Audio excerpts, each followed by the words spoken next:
የከበረ ሰላምታችን በመላው ዓለሞናችሁ ቃለ ስፖርት ዩቲዩብ ቻናላችንን ለምትከታተሉ ሁሉ ይድረስ ብለናል።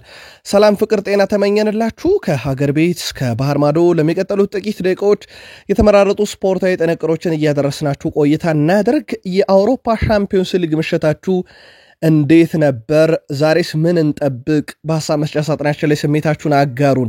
ውድ ቤተሰቦቻችን የተወሰኑ የአገር ቤት መረጃዎችን እናደርሳችኋለን። ከባህር ማዶ ወጣ ስንል ሊቨርፑል በታሪኩ ለመጀመሪያ ጊዜ በፍጹም ቅጣት ምት ተሸንፎ ከአውሮፓ ሻምፒዮንስ ሊግ ውጭ ሆኗል።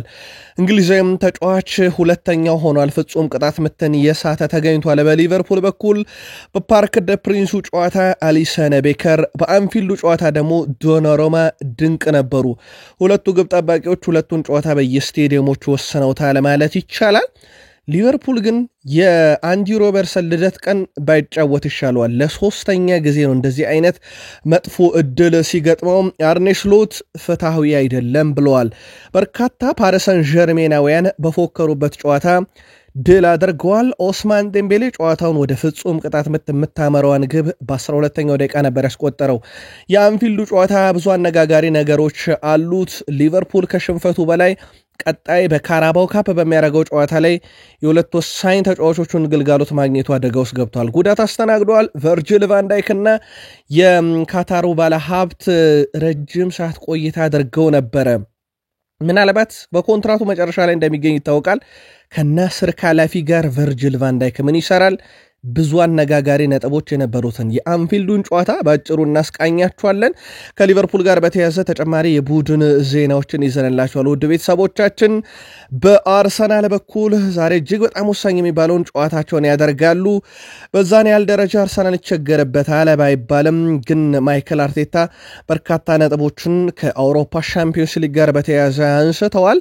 የቡድን ዜናዎቻችንም አሉ። ከዛ በተጨማሪ በጋዜጣዊ መግለጫ ላይ የተነሱ ነጥቦች በተጨማሪ በዊሊያም ሳሊባ፣ ጋብርኤል ማጋሌሽ፣ ዩሊያን ቲምበር፣ ማርቲን ኦዴጋርድን የተመለከቱ ጥንቅሮችን ይዘናል። የቀድሞ የዩናይትድ ሌጀንድ ዋይኒ ማርክ ሩኒም ለአርሰናሎች መልእክት አለው። ምን አላቸው? ታደምጡታላችሁ። በማንቸስተር ዩናይትድ በኩል የካዜሜሮ ወኪል አንድ ጉዳይ ላይ ተጠምዷል ተብሏል። ያልተጠበቀው ተጫዋች ከዩናይትድ በኩል ሀገሩ ጥሪ ቀርቦለታል። ሰር ጂም ራትክሊፍ በኦልትራፎርድ ተጨማሪ የመግቢያ ትኬቶች ዋጋ ጭማሪን አስመልክቶ አነጋጋሪ ምላሽ ሰጥተዋል። ውሉን ለተጨማሪ ዓመታት ማራዘም የሚፈልገው ዩናይትድን ተጫዋች ከጉዳት ነፃ ሆኖ ለቡድኑ ግልጋሎት የሚሰጠውና ከዝውውር ጋር በተያያዘ በማንቸስተር ዩናይትድ በኩል ተጨማሪ መረጃዎችን ይዘንላችኋል። በማንቸስተር ዩናይትድ በኩል ውድ ቤተሰቦቻችን ከአንድ ዓመት 4 ወር ገደማ በኋላ ዩናይትድን የሚሰናበቱትንም ሰዎች ይፋ እናደርጋለን። ቼልሲ በዚህ ሳምንት በኮንፈረንስ ሊግ ነው መርሃ ግብር ያለው። ከቼልሲ ጋር በተያያዘ ግን የጀደን ሳንቾን ጉዳይ በተመለከተ ምናልባትም ቼልሲዎች ሐሳባቸውን ቀይሮ ለዩናይትድ ሊመልሱበት የሚችሉ አማራጭ አለ እየተባለ ነው። ጀደን ሳንቾ ዳግም በዩናይትድ እናየው ይሆን? ውድ ቤተሰቦቻችን በአውሮፓ ሻምፒዮንስ ሊግ መርሃ ግብሮች ቀጥለው ከተካሄዱም በኋላ ባየር ሙኒክ ከኢንተር ሚላን እንደሚገናኙ ታውቋል። ባርሴሎና የሊልና የቦሩሲያ ዶርትመንድን አሸናፊ ይጠብቃል። ፓሪስ ሰን ዠርሜን የአስቶን ቪላና የክለብ ብሩጅን አሸናፊ ትጠብቅ። የአርሰናልና የፒኤስቪ አይንድሆቨን አሸናፊ ከሪያል ማድሪድ እና ከአትሌቲኮ ማድሪድ አሸናፊ ጋር ጨዋታቸውን የሚያደርጉ ይሆናል። ሁሉንም እንቃኛለን። እስከ ፕሮግራማችን ፍጻሜ ከኛ ጋር ቆዩ። ላይክ እያረጋችሁ አበረታቱን። እንደ ሁል ጊዜ ውድ ቤተሰቦቻችን ሐሳብ አስተያየት፣ በተለይም በአውሮፓ ሻምፒዮንስ ሊግ ምሽቶች ዙሪያ የግል መልከታችሁን አጋሩን። ዛሬ በሚደረጉ ጨዋታ ላይም የግል መልከታችሁን እንዲሁ ልታጋሩን ትችላላችሁ። ውድ ቤተሰቦቻችን ሰብስክራይብ እያረጋችሁ ከኛ ጋር ቤተሰብ እንድትሆኑም በአክብሮት ጠየቅ። ስፖርታዊ መረጃዎቻችን ጋር መልካም ቆይታ ተመኘን። በድጋሚ በሀገር ቤት እንጀምር። የኢትዮጵያ ፕሪሚየር ሊግ በ22ኛ ሳምንት ሁለት መርሃ ግብሮችን ተመለከትን። በኢትዮጵያ ፕሪሚየር ሊግ የሁለተኛ ሳምንት መርሃ ግብር ወላይታ ዲቻ ወልዋሎ ዓዲግራት ዩኒቨርሲቲን 1-0 በሆነ ውጤት ማሸነፍ ችሏል። የወላይታ ዲቻን የማሸነፊያ ግብ ካርሎስ ዳምጠው ነበረ ከመረብ ማሳረፍ የቻለው። የጣና ንቦቹ ሶስተኛ ተከታታይ ድላቸውን እንደዚሁ ማሳካት ችለዋል። በሊጉ ግርጌ ላይ የተቀመጠው ወልዋሎ ዓዲግራት ዩኒቨርሲቲ በውድድር ዓመቱ ብቻ 14ኛ ሽንፈታቸውን ነው ሲያስተናግዱ። ወላይታ ዲቻ 33 ነጥብ ላይ እንደዚሁ መድረስ የቻለበትን ነጥብ ነው ማስመዝገብ የቻለው። በጊዜያዊነት አራተኛ ተቀምጧል። ወልዋሎ ዓዲግራት ዩኒቨርሲቲ ልክ እንደ ፕሪሚየር ሊግ ክለብ ሳውዝሃምፕተን 9 ነጥቦች ብቻ ያለው የኢትዮጵያ ፕሪሚየር ሊግ ክለብ ነው። በ23ኛ ሳምንት የኢትዮጵያ ፕሪሚየር ሊግ እነኚህ ሁለት ክለቦች ማክሰኞ ወላይታ ዲቻ ከመቀለ ሰባ እንደርታ እንደዚሁም ሐሙስ ወልዋሎ ዓዲግራት ዩኒቨርሲቲ ከፋሲል ከነማ ጋር ጨዋታቸውን ያደርጋሉ። ከዚህ ጨዋታ ቀደም ብሎ የነበረው የኢትዮጵያ መድንና የኢትዮጵያ ንግድ ባንክ ጨዋታ በመድህን 2-1 አሸናፊነት ተጠናቋል። አለን ካይዋና አቡበከር ሳኒ ለኢትዮጵያ መድን ግቦቹን ሲያስቆጥሩ የማሳዘኛዋን ግብ ለኢትዮጵያ ንግድ ባንክ ኢቲካ ጅማ ነበረ ከመረብ ማሳረፍ የቻለው። ኢትዮጵያ መድን በ41 ነጥብ ሊጉን መምራቱን ቀጥሏል። ኢትዮጵያ ንግድ ባንክ በ28 ነጥብ ወደ 10ኛ ደረጃ ላይ ነው ተቀምጦ የሚገኘው። ቀጣይነኙ ለቡድኖች ሐሙስ ሐዋሳ ከተማ ከኢትዮጵያ መድን ለዚሁም ቅዳሜ ኢትዮጵያ ንግድ ባንክ ከሲዳማ ቡና ጨዋታቸውን የሚያደርግ ይሆናል። ኢትዮጵያ ፕሪሚየር ሊግ የ22ኛ ሳምንት የመጨረሻ 3 ጨዋታዎችንም ዛሬ እንመለከታለን። አርባ ምንጭ ከተማ ከመቀለ ሰባ እንደርታ፣ መቻል ከፋሲል ከነማና ቅዱስ ጊዮርጊስ ከድሬዳዋ ከተማ ዛሬ የመጨረሾቹ የ22ኛ ሳምንት መርሃ ግብሮች የሚካሄዱ ይሆናል። በቀጣይ ስፖርት የመረጃ ክፍለ ጊዜያችን የነኝን ጨዋታ ውጤት የምናካትትላችሁ ይሆናል። አፍሪካዊ ጉዳይ እናደርሳችሁ። የቀድሞ የሴኔጋል ብሔራዊ ቡድን ዋና አሰልጣኝ አሊዩ ሲሴ አዲስ ብሔራዊ ቡድን በኃላፊነት መረከባቸው ይፋ ተደርጓል። ሴኔጋል አሰልጣኝ አሊዩ ሲሴ የሊቢያ ብሔራዊ ቡድን ዋና አሰልጣኝ በመሆን ነው በይፋ የተሾሙት። አሰልጣኝ አሊዩ ሲሴ የሊቢያ ብሔራዊ ቡድንን እስከ 2027 በዋና አሰልጣኝነት ለመምራት ነው ፊርማቸውን በትላንትናው ዕለት ያኖሩት። ከዋናው ብሔራዊ ቡድን በተጨማሪም ወጣት ቡድን ለመከታተል ኃላፊነት የተቀበሉት አሰልጣኝ አሊዩ ሲሴ ከሁለት ቀናት በኋላ ትሪፖሊ እንደሚተዋወቁም እንግዲህ ይፋ ተደርጓል። አሰልጣኙ አስቀድመው በቃል ደረጃ ከስምነት መድረሳቸውን በዚሁ የቃል ስፖርት የመረጃ ክፍለ ጊዜያችን ላይ አድረሰናችሁ እንደነበረ የሚዘነጋ አይደለም። ዛሬም የአውሮፓ ሻምፒዮንስ ሊግ መርሃ ግብሮች እንደዚሁ ቀጥለው ይካሄዳሉ።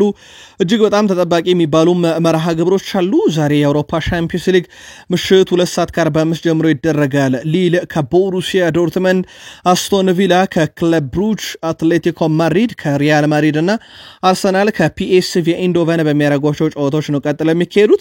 ከባርሴሎና እና ቤኔፊካ ጨዋታን ጀምር ላሚን ያማል እውነት 17 ዓመቱ ነው ወይ ያስባለበትን ብቃት እንደዚሁም ራፊኒያ ከሊዮኔል አንድሬስ ሜሲ ቀጥሎ ለባርሴሎና ምርጡ ግብ አስቆጣሪ መሆኑን ያሳየበት ምሽት ነበረ። የካታላኑ ባርሴሎና ፍጹም የበላይ በነበረበት ጨዋታ 3-1 በሆነ ውጤት ነው ቤኔፊካን ያሸነፈው። የባርሴሎናን የማሸነፊያ ግቦች ላሚን ያማል 1 እና ራፊኒያ 2 ግቦችን ሲያስቆጥሩ ለቤኔፊካ ብቸኛዋን ግብ የቀድሞ ሲቲው ተከላካይ ኦታሜንዲ ነበር በጭንቅላቱ ገጭቶ ያስቆጠረው። ባርሴሎና በደርሶ መልስ በድምር ውጤት 4-1 በማሸነፍ ሩብ ፍጻሜውን የተቀላቀለ ቡድን ሆኗል። የ17 ዓመት ተጫዋች ላሚን ያማል በአንድ የአውሮፓ ሻምፒዮንስ ሊግ ጨዋታ ግብም ያስቆጠረ አሲስትም ያደረገ በእድሜ ትንሹ ተጫዋች መሆን ችሏል። ራፊኒያ በዘንድሮ የውድድር ዘመን 11ኛ የሻምፒዮንስ ሊግ ግቡን ያስቆጠረው። ባርሴሎና በሩብ ፍጻሜው የቦሩሲያ ዶርትመንድና የሊልን አሸናፊ የሚገጥም ይሆናል። ብራዚላዊ የባርሴሎና ፊት ወሰር ተጫዋች ራፊኒያ ቡድናቸው በዚህ ዓመት ሁሉንም ዋንጫዎች ለማሸነፍ አቅም እንዳለው ገልጿል። ዓላማዬ ለባርሴሎና ብዙ ዋንጫዎችን ማምጣት ነው የሚለው ራፊኒያ በዚህ ዓመት ሁሉንም ዋንጫዎች ማሸነፍ እንችላለን ብለዋል። ለባላንዶር ወይም ለግል ክብር አይደለም የምጫወተው ለክለቡ ማሊያ መፋለም እፈልጋለሁ ሲል ተደምጧል። አስደናቂ ገድልም ፈጽሟል። ሊዮኔል አንድሬስ ሜሲ በአንድ የአውሮፓ ሻምፒዮንስ ሊግ መድረክ 14 ግቦችንና 5 አሲስቶችን በማድረግ በሻምፒዮንስ ሊግ በአንድ ሲዝን በርካታ የግብ አስተዋጽኦ ለባርሴሎና ያደረገው ተጫዋች ነው። ቀጥሎ የምናገኘው ራፊኒያ ነው። ከሜሲ እኩል 5 አሲስት ላይ ደርሷል። ከሜሲ እኩል ለመሆን በግብ ደረጃ 3 ግብ ይቀረዋል። ሜሲ 14 ግብ ነው፣ ራፊኒያ 11 ግብ ነው። ቀጣይም በሩብ ፍጻሜ የሚፋለማል። ስለዚህ ቢያንስ 2 ጨዋታ እጁ ላይ ያለ 100% የተረጋገጠ ማለት ነው። ባርሴሎና በሩብ ፍጻሜው ቀረ እንኳን ብንል 2 ጨዋታ አለ። በሁለት ጨዋታ 3 ግቦችን የሚያገኝ ከሆነ ይሄንን ክብረ ወሰን የሚጋራው ይሆናል። በጨዋታው ላይ ግን የጨዋታው ኮከብ የነበረው ፔድሪ ነው። መሃል ሜዳውን በመቆጣጠር ሂደት ላይ እጅግ በጣም የተካነው ተጫዋች ነው። ጋቪ ያለምንም ጥርጥር ባላንዶርን የማሸነፍ 100% አቅም ያለው ብሏል። ፔድሪን እጅግ በጣም የተለየ ተጫዋች ነው ብሏል። በርካቶችም አድንቀውታል። ፔድሪን በተለይም ከኳስ ጋር ያለው ምቾት በጣም የተለየ የሚባል ነው። በጨዋታው ላይ ግን የላሚን ያማል ድሪብል የማድረግ ብቃት በተለይም የመጀመሪያውን ግብ ለራፊኒያ አሲስት ያደረገበት መንገድ ምስሉ ላይ ተመልከቱት። ተጫዋቹን ከመጀመሪያ ጀምሮ እንዴት ድሪብል አድርጎ እንዳለፈው ተጫዋቹን የጣለበት ቴክኒኩ በጣም ይለያል። ሁለተኛውን ግብ ሲያስቆጥር ለቡድኑ ባርሴሎና ለሱ ደግሞ የመጀመሪያውን ግብ ሲያስቆጥር ወደ ማዕዘን ልትወጣ የነበረችን ኳስ ሮጦ ካገኛት በኋላ ወደሚመቸው የግራ እግሩ ካመቻቸው በኋላ ከፍጹም ቅጣት ምት መምቻው ሳጥን ውጪ ከርላ አድርጎ የመታት ኳስ ነበረች መረብ ላይ ያረፈችው። በጣም የተለየ ነበረ። ባርሴሎና ሙሉ ጨዋታውን ተቆጣጥሮታል። ማሸነፍ የሚገባው ነበረ። 3-1 ሲያሸንፉ ግብ የማስቆጠር ነጻሬ የባርሴሎና 2.64 ነበረ። ኦልሞስት ማስቆጠር ከነበረባቸው ግብ ተመሳሳዩን አስቆጥረዋል። በቤኔፊካ በኩል 0.74 ግብ የማስቆጠር ነጻሬ ነበራቸው። ባርሴሎና 20 ሙከራ ሲያደርግ ቤኔፊካ 8፣ ኢላማውን የጠበቀ ባርሴሎና 6፣ ቤኔፊካ 2። በኳስ ቁጥጥር ባርሴሎና 65%፣ ቤኔፊካ 35% ብቻ። ባርሴሎና የሚገባውን ድል ያገኘ ይመስላል። በኢንተር ሚላን እና በፋይኖርድ መካከል ነበር ሌላኛው ጨዋታ በአውሮፓ ሻምፒዮንስ ሊግ የተመለከትነው። ኢንተር ሚላን 2-1 በሆነ ውጤት በጁሴፔ ሜዛ ስቴዲየም የነበረውን ጨዋታ አሸንፏል። ቱራም በ8ኛው ደቂቃ ላይ ካሉንጉሉ በ51ኛው ደቂቃ ላይ በፍጹም ቅጣት ምት ግብ አስቆጥሯል። ሞደር የፌኖርድን ብቸኛ ግብ በፍጹም ቅጣት ምት በ42ኛው ደቂቃ ነበረ ማስቆጠር የቻለው። በድምር ውጤት ኢንተር ሚላን 4-1 በሆነ ውጤት ፌኖርድን በማሸነፍ ወደ ሩብ ፍጻሜው መቀላቀሉን አረጋግጧል። ስለሆነም ሚላንን ጥሎ ነበረ ፋይኖርድ እዚህ የደረሰው 32 ጥሎ ማለፍ ውስጥ። ኢንተር ሚላን ግን እጅ አልሰጠም። እንደ ሴሪያው ክለብ ኤስ ሚላን ፌኖርድን አሸንፎ ወደ ቀጣዩ ዙር ማለፉን አረጋግጧል። ሌላ አዲስ ክብረ ወሰን የተመዘገበበት ጨዋታ በባየርን አሬና የነበረው የባየር ሌቨርኩሰን እና የባየር ሙኒክ ጨዋታ ነበረም። ከሜዳ ውጭ የተጫወተው ባየር ሙኒክ 2-0 በሆነ ውጤት አሸንፏል። ስለዚህ በዣቪ አሎንሶም ተይዞባቸው የነበረውን ያለመሸነፍ ጉዞ በሁለት የደርሶ መልስ ጨዋታ እንግዲህ ገተውታል ወይም አንበርከከውታል። የዣቪ አሎንሶን ቡድን 2-0 በሆነ ውጤት ሲያሸንፉ ሃሪኬን 52ኛው ደቂቃ ላይ፣ ዴቪስ 71ኛው ደቂቃ ላይ ሁለቱን የባየር ሙኒክ ግብ አስቆጠሩ። በድምር ውጤት 5-0 በሆነ ውጤት በማሸነፍ ባየር ሙኒክ ወደ ሩብ ፍጻሜ መቀላቀሉን አረጋግጧል። ሃሪኬን የመጀመሪያው እንግሊዛዊ ተጫዋች መሆን ችሏል። በአንድ የአውሮፓ መድረክ ሲዝን ላይ 10 ግቦችን አስቆጠረ። በባየር ሙኒክ ላይ እንግዲህ ድል ባደረጉበት የሁለቱም የደርሶ መልስም ጨዋታ ግብ ማስቆጠሩ ይታወቃልና በእንግሊዛውያን ተጫዋቾች ታሪክ የመጀመሪያው ሆኗል። በአውሮፓ ሻምፒዮንስ ሊግ በአንድ ሲዝን 10 ግቦች ላይ መድረስ የቻለ። በአጠቃላይ ለባየር ሙኒክ 81 ጨዋታ 76 ግብ 23 አሲስት ከተጫወተው ጨዋታ በላይ የግብ አስተዋጽኦ ያለው ተጫዋች መሆን ችሏል። 99ኛ የግብ አስተዋጽኦ ላይ ደረሰ በ81 ጨዋታ። እጅግ በጣም የተለየ የሚባል ቁጥር ነው። ስለዚህ በሩብ ፍጻሜ 8 ውስጥ ማለት ነው ኢንተር ሚላን ከባየር ሙኒክ ጋር ጨዋታቸውን የሚያደርግ ይሆናል። የመጀመሪያው ጨዋታ በፈረንጆች አቆጣጠር ኤፕሪል 8 ወይም 9 በሙኒክ ሜዳ፣ ሁለተኛው የመልስ ጨዋታ በሳምንቱ ኤፕሪል 14 ወይም ኤፕሪል 15 በኢንተር ሚላን ሜዳ የሚደረግ ይሆናል ማለት ነው። ስለዚህ አንድ የሩብ ፍጻሜ ተፋላሚ ቡድኖችን አውቀናል። ዛሬ ደግሞ በሚደረጉት ጨዋታዎች ሌሎቹን እናውቃለን። እጅግ በጣም ተጠባቂ የነበረ ፓሪስ ሰን ዠርመኖች ውጤት እንቀለብሳለን ብለው የፎከሩበት፣ በሊቨርፑል በኩል ደግሞ 14 ጊዜ ውጤት ሳይቀለበስባቸው የሄዱበት ጉዞ በምን አይነት መንገድ ይጠናቀቃል? የአንፊልዱ ጨዋታ ምሽት 5 ሰዓት ተጠባቂ ነበረ። ጨዋታው ግን በፓሪስ ሰን ዠርሜን አሸናፊነትና ሩብ ፍጻሜ ተቀላቃይነት ተደምድሟል። በአውሮፓ ሻምፒዮንስ ሊግ የጥሎ ማለፍ ጨዋታ ሊቨርፑልን በመለያ ምት 4-1 በማሸነፍ ሩብ ፍጻሜውን ተቀላቅሏል። የፒኤስጂው ግብ ጠባቂ ዳኖሮማ 2 መለያ ምቶችን አድኗል። በሊቨርፑል በኩል ዳርዊን ኑኔዝ እና ካርቲስ ጆንስ የመለያ ምት መጠቀም አልቻሉም። በመጀመሪያው የጨዋታ ክፍለ ጊዜ ፒኤስጂ ኦስማን ዴምቤሌ ገና 12ኛው ደቂቃ ላይ ባስቆጠራት ግብ ነበረ ጨዋታውን 1-0 እስከ 120 ደቂቃ እንዲያመራ ያደረገው። በሩብ ፍጻሜ ፒኤስጂ የአስቶን ቪላ እና የክለብ ብሩጅን አሸናፊ ይገጥማል።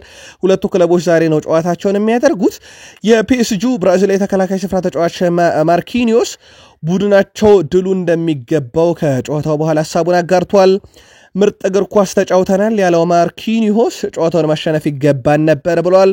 ተጫዋቹ አክሎም እንግዲህ የፍጻሜ ተፋላሚ መሆን ለኛ ግዴታችንም ነው፣ በፍጻሜ ጠብቆን ብሏል። እንግዲህ ለፍጻሜ ለመድረስ መንገዱን ጀምረውታል፣ መሰናበታችን ግን ፍትሃዊ አይደለም ብሏል አርኔ ስሎት።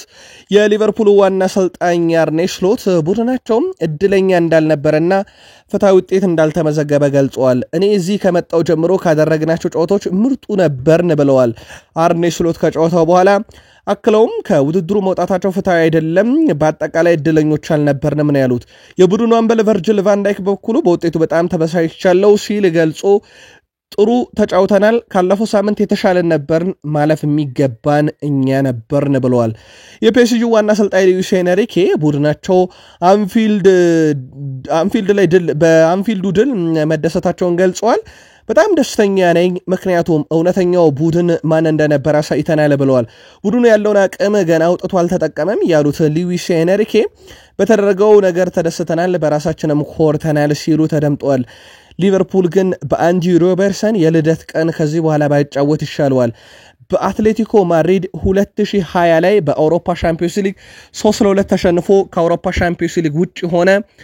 በበርንማውዝ 2023 ላይ እንደዚሁ በጥሎ ማለፍ በእንግሊዝ ጨዋታዎች በጥሎ ማለፍ ተሰናበተ። ትላንትና ደግሞ በ16 ጥሎ ማለፍ በፓሪስ ሰን ዠርሜን ተሰናበተና ትላንት የአንዲ ሮበርሰን የልደት ቀን እንደነበረ ነግረናችኋልና በልደቱ ቀን ሲጫወት አይቀነውም ሊቨርፑል።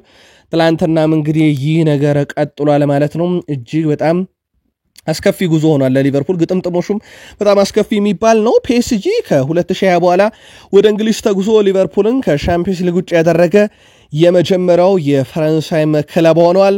ባለፉት 14 የሻምፒዮንስ ሊግ ጥሎ ማለፍ ጨዋታዎች የመጀመሪያውን ዙር አሸንፎ ወድቆ የማያውቀው ሊቨርፑልም ለመጀመሪያ ጊዜ ውድቀት አጋጥሞታል። ከጨዋታው በፊት ሉዊስ ኤንሪኬ አንፊልድ ላይ ካምባክ እናደርጋለን አሉ። ዲዛይር ዱዊ አንፊልድ የሆነ ነገር እንደሚፈጠር እርግጠኞች ነን፣ እዛ እንሄዳለን፣ እንደምናሸንፍ እርግጠኛ ነን አለ። ቪታኒያ ወደ ቀጣዩ ዙር ማለፋችን የተረጋገጠ ነው፣ ጥንካሬያችን ማሳየት አለብን፣ ጥሩ ተጫውተን ሊቨርፑልን አንፊልድ ላይ እናሸንፋለን አለ። ከቫርታስኬሊያን ውጤቱን ለመቀልበስ ሁሉ አቅም አለን አለ።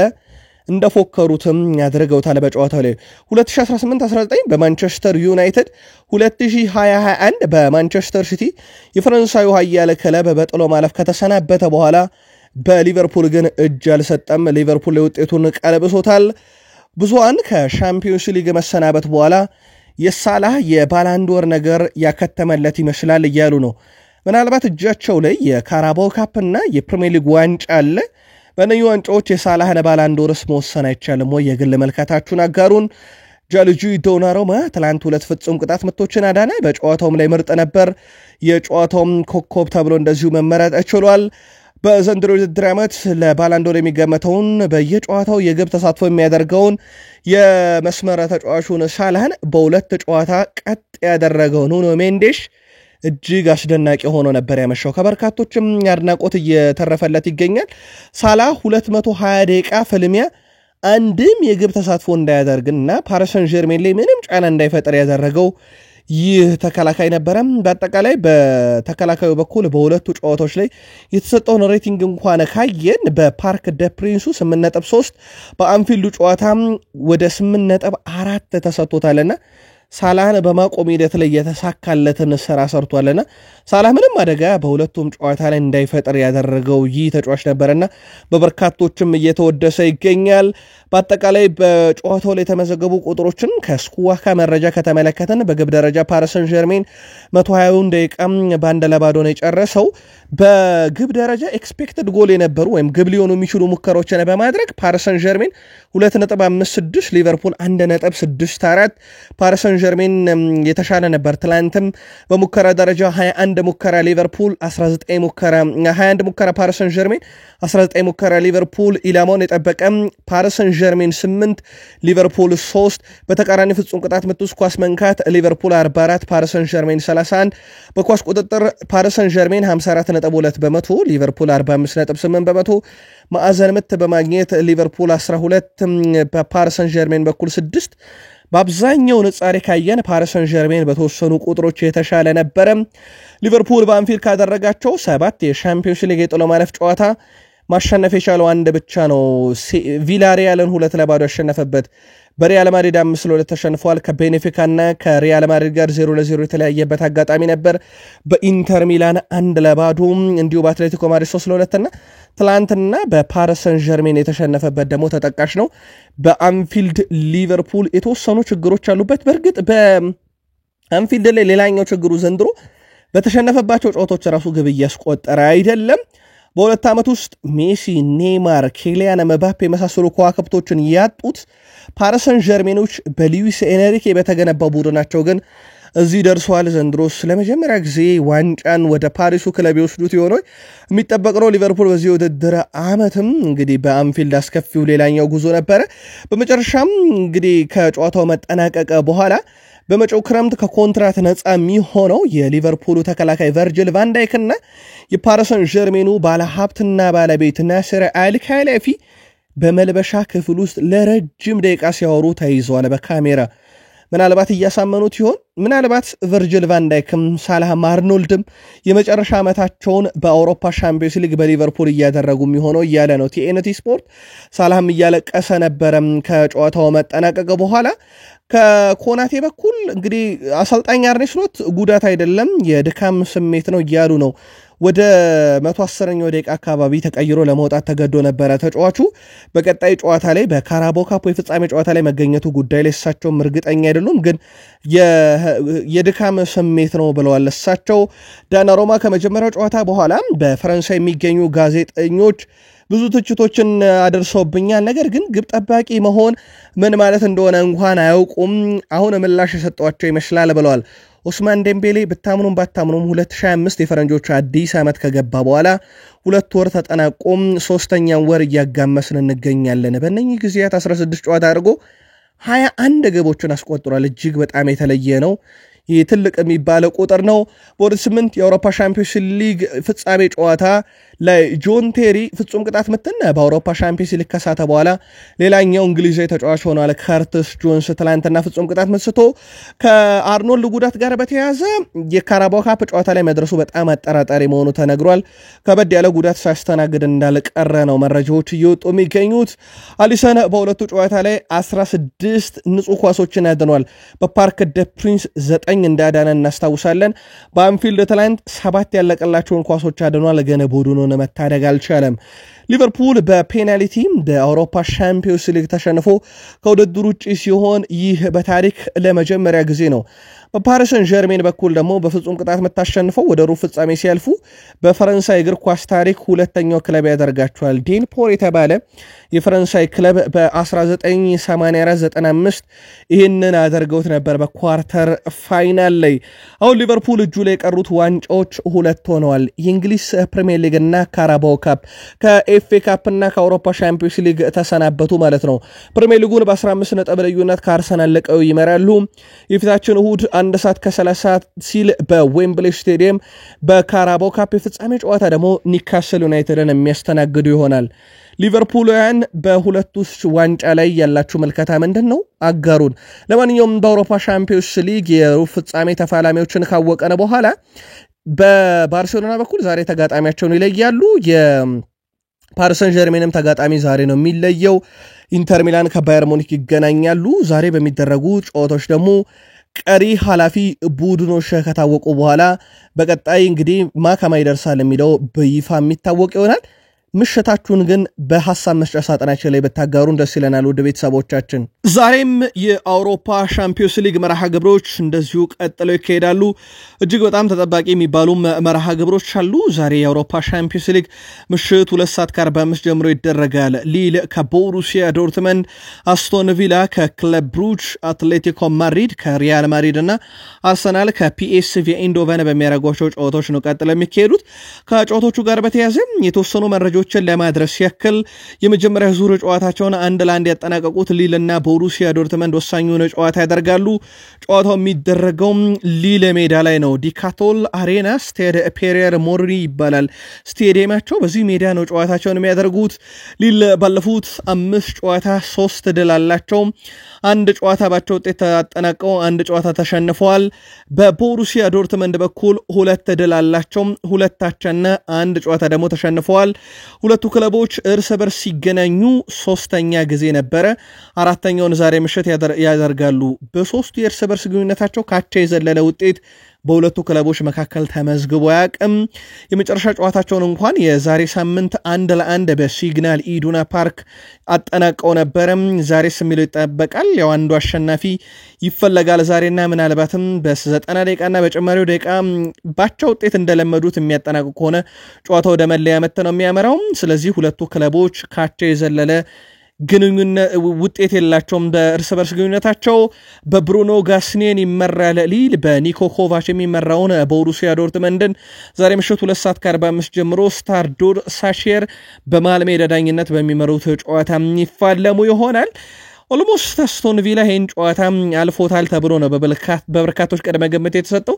ግን የአውሮፓ ሻምፒዮንስ ሊግ ላይ ነውና ማመን ከባድ ነው።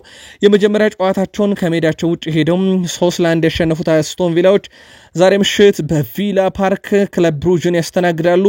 አስቶን ቪላ ባለፉት 5 ጨዋታዎች 4 ድልና 1 ሽንፈት አጋጥሟቸዋል።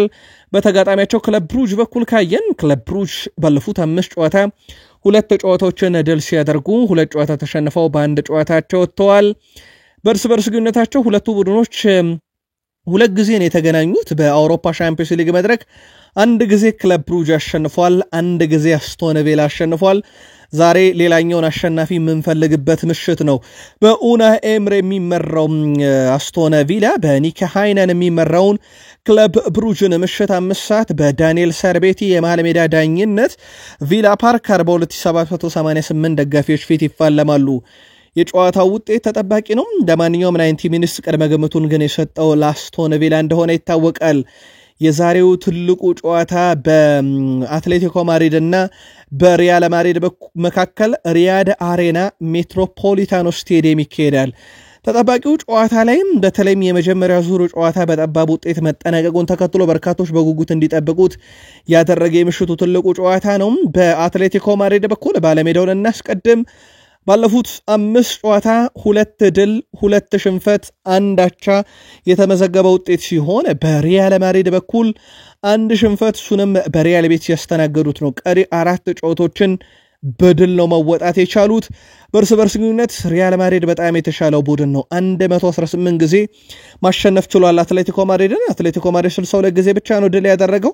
63 ጊዜ ባቻ ውጤት አጠናቀዋል። ከመጨረሻ 5 ግንኙነታቸው ውስጥ ሪያል ማድሪድ አንዴ፣ አትሌቲኮ ማድሪድ አንዴ ሲሸናነፉ ቀሪ 3 ጨዋታዎችን ባቻ ውጤት ነው ማጠናቀቅ የቻሉት። በዲያጎ ሲሞኔ የሚመሩት አትሌቲኮ ማድሪዶች በካርሎ አንቸሎቲ የሚመራውን ሪያል ማድሪድን ሳይመን ማርቺናክ በሚመሩት ጨዋታ በሪያድ አሬና ሜትሮፖሊታኖ ስቴዲየም 7460 ደጋፊ ፊት ይፋለማሉ። ጨዋታውን ማን ተወጥቶ ወደ ቀጣዩ ዙር ያልፋል ወይ ደግሞ 8 ውስጥ ይገባሉ? የግል መልካታችሁን በሐሳብ መስጫ ሳጥናችን ላይ ልታጋሩን ትችላላችሁ። ኦልሞስት ለማለፍ ምንም ያልቀረው ቡድን ቢኖር አርሰናል ነው። በ16 ጥሎ ማለፍ ካየናቸው ፍልሚያዎች ሁሉ በጣም ቀላሉ ፍልሚያ ይሄ ይመስላል። አርሰናል ፒኤስቪ አይንድሆቨንን በመጀመሪያ ዙር ጨዋታ 7-1 አሸንፏል። ስለዚህ ለአርሰናል ዛሬ ቅንጦት ቀን ነው ማለት ይቻላል። በርከት ያሉ አዳዲስ ፊቶችንም መጠቀም ይችላሉ አሰልጣኝ ማይክል አርቴታ። ባለፉት 5 ጨዋታ በአርሰናል በኩል 2 ድል አላቸው፣ 2 አቻ ወጥተዋል፣ 1 ጨዋታ በሽንፈት ደምድመዋል። በፒኤስቪ አይንድሆቨን በኩል ባለፉት 5 ጨዋታ 2 አሸንፈው 3 ጨዋታዎችን በሽንፈት ነው የደመደሙት። ሁለቱ ክለቦች ለመሸናነፍ ሳይሆን ዛሬ እንኳን ለአርሰናል ሁሉ ነገር በቀለለበት ጨዋታ ሁለቱ ክለቦች ባለፉት 5 የመጨረሻ ግንኙነት አርሰናል 3ቱን አሸንፈዋል። ፒኤስቪ አይንድሆቨን አንድ ጊዜያቸው ወጥቷል። በአጠቃላይ አርሰናል 5 ጊዜ፣ ፒኤስቪ አይንድሆቨን ደግሞ 2 ጊዜ አርሰናልን አሸንፎታል። 4 ጊዜ በአቻ ውጤት አጠናቀዋል። በማይክል አርቴታ የሚመሩት አርሰናሎች በፒተር ቦያዝ የሚመራውን ፒኤስቪ አይንድሆቨንን ሬደር ኦርባንቪች በሚመሩት ጨዋታ ኤምሬትስ ስቴዲየም 60355 ደጋፊዎች ፊት ያስተናግዳል። ጨዋታው ላይ ተጨማሪ በርከት ያሉ ግቦችን ወይንስ አርሰናል በጠባብ ግብ አስቆጥሮ ወይንስ ፒኤስቪ አይንድሆቨን ይሄን ውጤት የመቀልበስ ተአምር ያሳየናል? የግል መልከታችሁን በሐሳብ መስጫ ሳጥናችን ላይ ልታጋሩን ትችላላችሁ። ተጨማሪ አጠራጠር ያሉ ስፖርታዊ መረጃዎችን እናድርሳችሁ። የአርሰናል ደጋፊዎች ግን በፕሪሚየር ሊግ የመረጃ ክፍለ ጊዜያችን ከአርሰናል ጋር በተያያዘ ተጨማሪ የቡድን ዜናዎችን ይዘንላችኋል። እስከ ፕሮግራማችን ፍጻሜ ከኛ ጋር ቆዩ።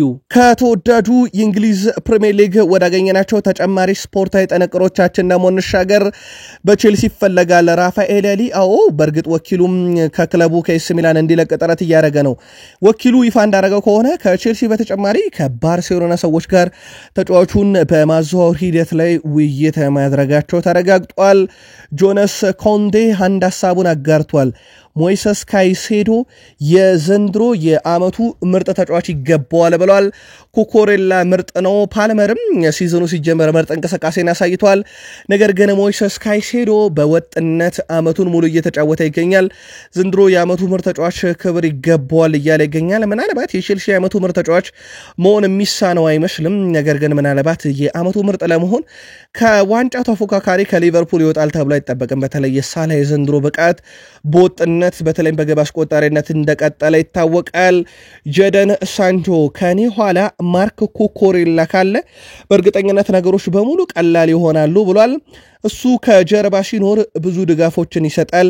ቡድኑንም በብዙ መንገድ እያገዘ ነው። በተለይ 100% ያለውን ነገር በመስጠት በቼልሲ ቤት ምርጥ ጊዜውን እያሳለፈ ይገኛል ብሏል። በተለይም በሳምንቱ ድል ያደረጉበትን ግብ ያስቆጠረው እሱ እንደነበር አይዘነጋምና ጀደን ሳንቾ ምርጥ ነው ብሎታል።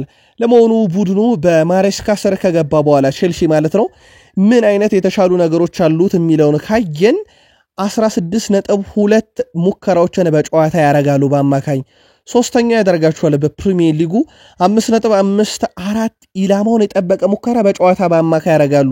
በፕሪሚየር ሊጉ ሶስተኛው ቡድን ነው። በፕሪሚየር ሊጉ ግብ ሊሆኑ የሚችሉ ሙከራዎችን በማድረግ ሁለተኛው ነው። ብታምኑ ባታምኑ እጅግ በጣም የተለየ ቁጥር ነው። ይሄ በቼልሲ ውስጥ ማሬስካ የፈጠሩት ተጽዕኖ ነው። ትልቅ የግብ ዕድሎችን በጨዋታ በመፍጠር በፕሪሚየር ሊጉ ሶስተኛው ቡድን ቼልሲ ነው። በአጠቃላይ 72 የግብ ዕድሎችን ፈጥሯል ቼልሲዎች። ይሄም ሶስተኛ ያደርጋቸዋል።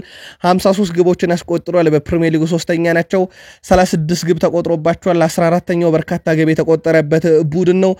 15072 ኳሶችን ተቀባብለዋል። ሶስተኛው የፕሪሚየር ሊግ ክለብ ነው። 5 ፍጹም ቅጣት ምቶችን እንግዲህ አስተናግደዋል። አራተኛው ቡድን ነው። 58.3% ኳስን ይቆጣጠራል። በሲቲ ብቻ ይበለጣሉ። ሁለተኛ ናቸው። በብዙ ቁጥር ካየን በፕሪሚየር ሊጉ እጅግ በጣም የተለዩ ናቸው። ክሊንሺትን ካየን እንደ ቡድን 11 ክሊንሺቶችን ደርሰዋል። ይሄም ሌላኛው እጅግ በጣም 11ኛ ተቀምጧል። 6 ክሊንሺት አላቸው። ይሄም ሌላ ትልቅ የሚባል ቁጥር ነውና ቼልሲ ዘንድሮ በማሬስካ ስር በብዙ መንገድ ተሻሽሏል። ምናልባት የአውሮፓ ሻምፒዮንስ ሊግ ትኬትን እንዲቆርጡ ያው በበርካታ ዘንድ በደጋፊዎቹና በባለቤቶቹም ዘንድ ጫናዎች አሉ። በእርግጥ ቼልሲ ካለው ክብር አንጻር መጨረስ ሊገባው ይችላል። ቁጥሮች ግን አሁንም ቼልሲ በማሬስካ ስር በብዙ መንገድ እንደተሻሻለ ነው የሚያሳየው። ለየት ያለው ዜና ጀደን ሳንቾ ወደ ማንቸስተር ዩናይትድ ሊመለስ ይችላል። እንደሚታወቀው በማንቸስተር ዩናይትድ እና በቼልሲ መካከል አንድ ውል አለ። ይኸውም እስከ ዓመቱ መጨረሻ በውሰት በዓመቱ መጨረሻ የመግዛት ግዴታ ባካተተ ውል ነው። ወደ 25 ሚሊዮን ዩሮ አካባቢ ለዩናይትድ ከፍለው ቋሚ ማድረግ ግዴታ የተዋሉት። ነገር ግን በህጉ መሰረት ቼልሲዎች ተጫዋቹን ካልፈለጉት ውልን ያፈርሱና ቅጣት ይቀጣሉ ማለት ነው። ስለዚህ የጀደን ሳንቾን 25 ሚሊዮን ዩሮ ከመክፈልና ሳምንታዊ ደሞዙን ከመክፈል ለዩናይትድ ቅጣቱን ብንከፍል ይሻላል ብለው ከመረጡ ያው በተጫዋቹ ብቃት ምክንያት ቼልሲዎች ውሉን ማቋረጥ ይችላሉና ለማንቸስተር ዩናይትድ ውል ያፈረሱበትን ቅጣት ብቻ ትንሽ ገንዘቦችን ይከፍላሉ። ይሄ ለዩናይትድ ሌላ ኪሳራ ሊሆን ይችላል። ራክቲቭ ሰሞኑን እንደውም እንደ አብነት ያነሱትም ለሱ በአጠቃላይ የሚከፍሉትን ደሞዝ እየተናገሩ ነበር ሳይጫወትላቸው። በቼልሲ በኩል የኮንፈረንስ ሊግ ሁለተኛ ዙር ጨዋታቸውን ዕለተ ሐሙስ ማለት መጋቢት 4 ምሽት 5 ሰዓት በስታንፎርድ ብሪጅ ያደርጋሉ። የመጀመሪያ ዙር ጨዋታ 2-1 እንዳሸነፉ የሚዘነጋ አይደለም። ሁለት የህክምና ባለሙያዎች ከማንቸስተር ዩናይትድ ጋር ይለያያሉ። ማንቸስተር ዩናይትድ ባለፈው ዓመት ከለንደኑ ክለብ አርሰናል የህክምና ባለሙያውን ጋሪ አዴዮስኮንን ማስፈረሙ ይታወቃል። ሆኖም እኚህ የህክምና ባለሙያ ከ18 ወራት ቆይታ በኋላ ከማንቸስተር ዩናይትድ ጋር እንደሚለያዩ ታውቋል። በተጨማሪም የክለቡ የወንዶች ሲኒየር ሐኪም ጂም ሞክሶንም በቅርቡ ከማንቸስተር ዩናይትድ ጋር እንደሚለያዩ መዘገቡ ይታወቃል። ይህም ሰር ጂም ራትክሊፍ እያደረጉት ካለው የሰራተኞች ቅነሳ ጋር በጭራሽ የሚያያዝ ጉዳይ ሳይሆን ከሐኪሞቹ ጋር በነበረ ውይይት ሂደት ኮንትራታቸውን ለማቋረጥ መስማማታቸውን ተከትሎ ነው ተብሏል። ማንቸስተር ዩናይትዶች አሁንም ራስመስ ሆይሉንድን በቪክተር ኦስሜን የመቀየር እቅዱን እንዳልተሰረዘ ነው እንግዲህ ቱቶ መርካቶ ያስነበበው። በማንቸስተር ዩናይትድ ቤት ጥሩ ያለው ነው ሆይሉንድ ምናልባትም በኮንቴ ስር ይሻሻል ይሆን ወይ? በናፖሊ በኩል ደግሞ ቪክተር ኦስሜንን በቋሚነት ከክለቡ እንዲለቅ ይፈልጋሉ። በቀጣይ ክረምት ይህ ነገር ይፈጸም ዘንድ ዩናይትዶች አሁንም ፍላጎታቸው አለ። ኦማር ቤራዳ የልምምድ ማዕከሉ ካሪንግተንን በማሻሻል ሂደት ላይ ሐሳባቸውን አጋርተዋል። በነሐሴ ወር ላይ ስራውን እንጀምረዋለን በአዲስ መልክ በጣም ዘመናዊና ውብ የልምምድ ማዕከል ይሆናል። ምርጥ የሆኑ የልምምድ መሳሪያዎች ዲዛይንም ይኖራል። ሁሉም ነገር በቴክኖሎጂ መሰረት በቴክኖሎጂ ታግዞ የሚካሄድ ይሆናል ብለዋል። የልምምድ ማዕከሉን በማንቸስተር ዩናይትድ በኩል አንደኛው ከተጫዋች ጉዳት ጋር በተያያዘ የልምምድ ማዕከል ሲተች ነበረ። በዚህም ሳምንት በዚህም ወር ወደ 3 የሚጠጉ ተጫዋቾችን ማንቸስተር ዩናይትድ እንዳጣ እናውቃለን። በተለይም አማድ ዲያሎን ያጣው በልምምድ ማዕከል ላይ ነው። ኡጋርቴና ኮይለርን ያጣው በአንድ የልምምድ ቀን ነበርና እናሻሽለዋለን ብለዋል። ከጉዳት ጋር በተያያዘ ግን ዲያጎ ዳሎ ነው ማንቸስተር ዩናይትድ ከጉዳት ነፃ ሆኖ እየተጫወተ ያለው። ባለፉት 2 ዓመታት ጉዳት አላስተናገደም። ለመጨረሻ ጊዜ 2023 እና 2019 ላይ ነበረ ጉዳት ያስተናገደውና ይህ ተጫዋች ለማንቸስተር ዩናይትድ ከጉዳት ነፃ ሆኖ በሁሉም ጨዋታ በመገኘት ረገድ ግን በጣም ወሳኙ ሰው ነው። ሁሉን ለተጨማሪ ዓመታት ማራዘም ይፈልጋል። የ31 ዓመቱ የመሃል ሜዳ ተከላካይ ሃሪ ማጓየር ከወራት በፊት ነበር ለተጨማሪ 1 ዓመት ያራዘመው። ሆኖም የብዙዎች ተምሳሌትና እንደ መሪ ለሚቆጠረው ይህ ተጫዋች በማንቸስተር ዩናይትድ ቤት ኮንትራት ይሰጧል የሚለው አነጋጋሪ ጉዳይ ነው። ለማንኛውም እስከ 27 ድረስ የሚያቆየውን ኮንትራት መፈረም ይፈልጋል እየተባለ ይገኛል።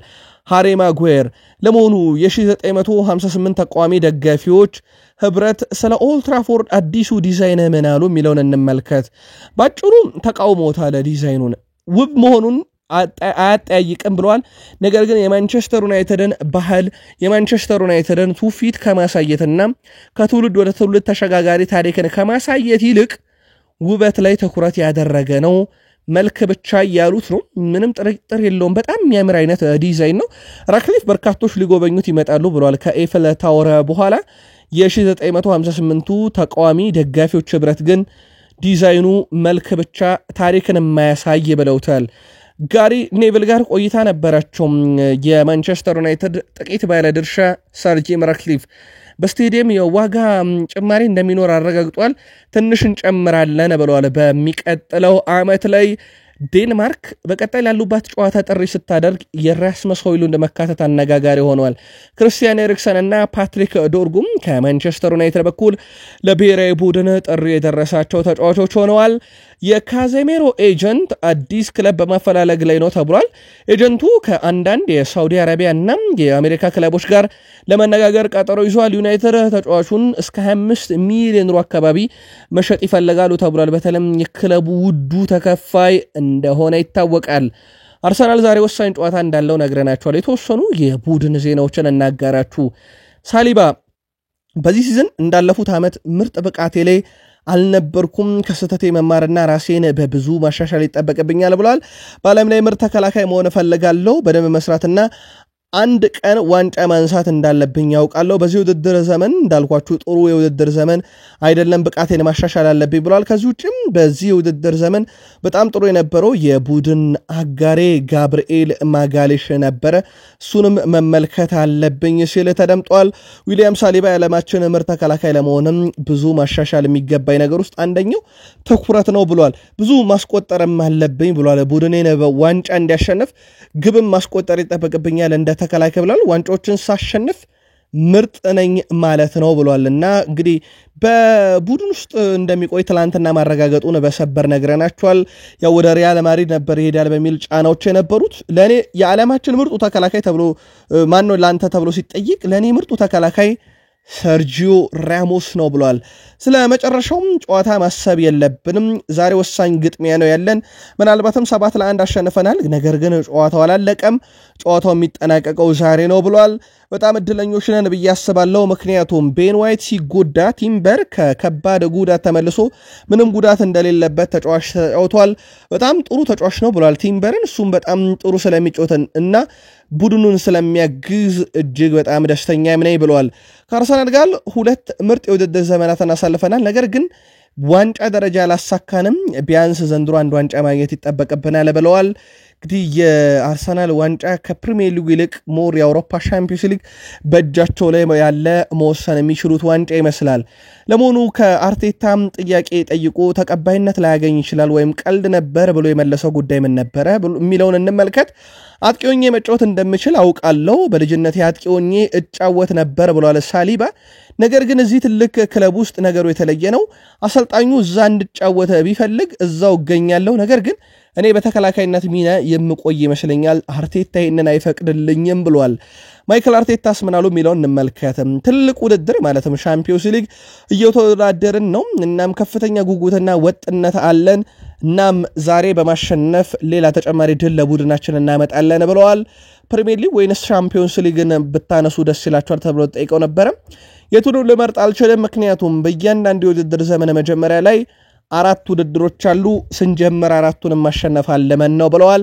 ኦዴጋርድን በተመለከተ ኦዴጋርድ የቡድኑም የፈጠራ ኃይላችን እሱ ነው። አዎ ቡድኑ ከሚሰራው አንፃር ክፍተቶች በተለያዩ ሁኔታዎች ውስጥ ሊኖር ይችላል ለተቃራኒ ቡድን ተከላካዮች ግን በጣም አደገኛው ተጫዋቻችን ማርቲን ኦዴጋርድ ነው ብለዋል። የፒኤስቪ አይንዶቨን አሰልጣኝ ፒተር ቦዝ ሐሳባቸውን አጋርተዋል። ይሄን ጨዋታ ቀለብሶ ማለፍ እጅግ በጣም ፈታኝ ነው ጨዋታውን አሸነፈን ለማለፍ ትልቅ ተአምር ይፈልጋል ብለዋል። ምንም ጥርጥር የለውም ይሄን ጨዋታ አሸንፈው ካለፉ አመቱን ሙሉ የሚወራው ወሬ ሊሆን ይችላል ምናልባት ግን 7-1 በእግር ኳስ ታሪክ ተቀልብሶ ያቀምና ይሄንንም ውጤት ያውም ኤምሬትስ ላይ ቀለብሱታል ተብሎ አይታሰብም። እሳቸው ግን የፒኤስቪ አይንዶቨን አሰልጣኝ ፒተር ቦዝ ተአምር ያስፈልገናል ብለዋል። ከዋይኒ ማርኩሩኒ ጋር በተያያዘ ለአርሰናሎች መልእክት አስተላልፈዋል። የክሪስታል ፓላስ አጥቂ ዣን ፊሊፔ ማቴታን አርሰናሎች መመልከት አለባቸው ብሏል። ማቴታ ወጣትና ጠንካራ ነው ብዙ የግብ ዕድሎችንም ያስቆጥራል ከዚህ ረገድ አርሰናል ሊመለከተው ይገባል ብሏል። የእናንተን መልከት አርሰናልን አጋሩን። ዛሬ አርሰናሎች ስሌቫን ዳኛ ሬድ ኦብራቮቪች በሚመሩት ጨዋታ ላይ ፒኤስቪ አይንዶቨንን ኤምሬትስ ስቴዲየም ላይ ገጥማል። ሁለቱ ክለቦች የመጀመሪያ ጨዋታቸውን በአርሰናል 7-1 አሸናፊነት ተጠናቋል። በእርስ በርስ ግንኙነት አርሰናል 5 ጊዜ እንዲሁም ፒኤስቪ አይንዶቨን 2 ጊዜ ሲያሸንፍ 4 ጊዜ ባቸው ውጤት አጠናቋል። በማይክል አርቴታ የሚመራው አርሰናል በፒተር ቦዝ የሚመራውን ፒኤስቪ አይንዶቨንን የመልስ ጨዋታ ዛሬ ያደርጋሉ። አስቀድሞ ግን ከዚህ ጨዋታ በፊት ሊል ከቦሩሲያ ዶርትመንድ አስቶን ቪላ ከክለብ ብሩጅ እንደዚሁም ደግሞ አትሌቲኮ ማድሪድ ከሪያል ማድሪድ ጨዋታቸውን የሚያደርጉ ይሆናል። አርሰናል ደግሞ ከፒኤስቪ አይንዶቨን። በኢትዮጵያ ፕሪሚየር ሊግ አርባ ምንጭ ከተማ ከመቀለ ሰባ እንደርታ፣ መቻል ከፋሲል ከነማ፣ ቅዱስ ጊዮርጊስ ከድሬዳዋ ከተማ ዛሬ እንዲሁ ጨዋታቸውን ያደርጋሉ። ለማስታወስ ያክል በአውሮፓ ሻምፒዮንስ ሊግ ባርሴሎና ቤኔፊካን 3-1፣ ባየር ሌቨርኩሰን በሜዳውና በደገፊት በባየር ሙኒክ 2-0፣ ኢንተር ሚላን ፌኖርድን 2-1፣ ፒኤስጂ ሊቨርፑልን 1-0 በመለያ ዓመት ፒኤስጂ 4-1 አሸንፎ ሩብ ፍጻሜውን ተቀላቀለ። ቃል ስፖርት ዩቲዩብ ቻናል ከሀገር ቤት ከባህር ማዶ የተመራረጡ ስፖርታዊ ጥንቅሮችን ላለፉት ጥቂት ደቂቃ ስደመጥናችሁ ስሜታችሁን አጋሩን። ዛሬስ ምን እንጠብቅ በአውሮፓ ሻምፒዮንስ ሊግ? ላይክ፣ ሰብስክራይብ፣ ሼር ማድረግም እንዳይረሳ። የዕለተ ሮብ የማለዶ ስፖርት ጥንቅራችን ፍጻሜው እዚህ ጋር ሆነ። ሰናይ ቀን